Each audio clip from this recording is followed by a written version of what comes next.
Hello, my name is Alejandro Di Bartolomeo, and my research is about machine learning and how it can help us build better, more efficient software tailored to the needs of your target audience. To begin with, a bit about what machine learning is. It's a computer algorithm that uses statistics to find patterns in data and also able to perform a specific set of predefined tasks.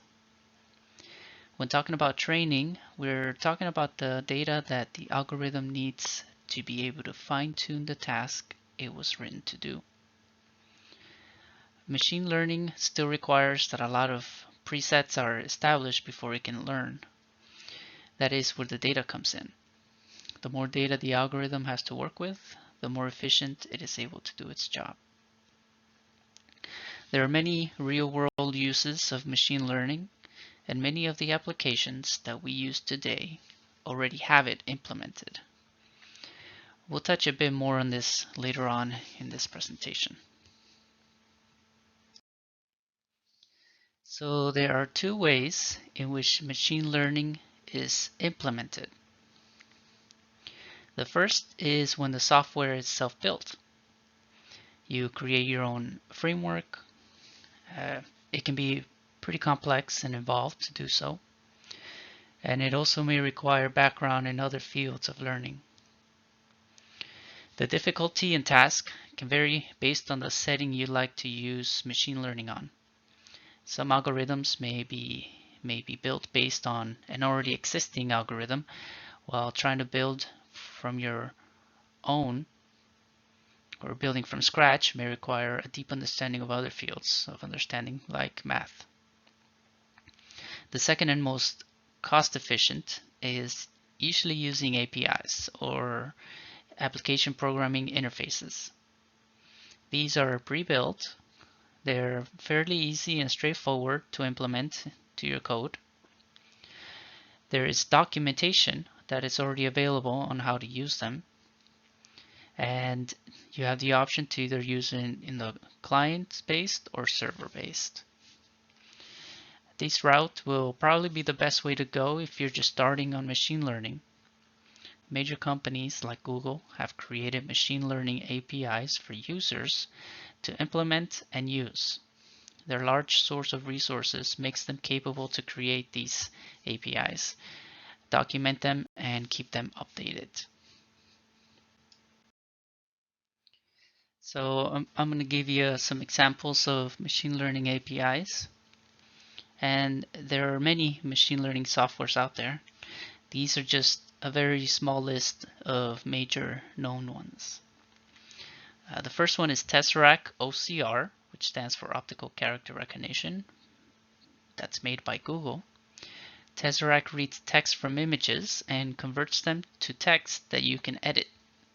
But the images have to be within a certain threshold, otherwise the API won't pick up the words very well. The other one is TensorFlow.js, also made from Google. TensorFlow was written for JavaScript and has some pre-built models to choose from, such as image clarification, object detection, pose detection, speech commands, and text clarification. The other one is Amazon Machine Learning from Amazon. This one can be used for predictions such as user preferences when browsing products on a website. And the last one is a Microsoft Content Moderator made for Microsoft that offers machine-assisted content moderation APIs. So it's a combination of APIs and review tools for images, text, and videos. So we'll now talk about certain use cases where machine learning can be implemented. The first one is I need to provide auto-read generated subtitles to my videos. The best example of this are the auto-generated text options in the YouTube videos you watch. While they're not perfect, they do help translate the sound of speech into a readable form. The other one is I need to convert text in video into an editable form.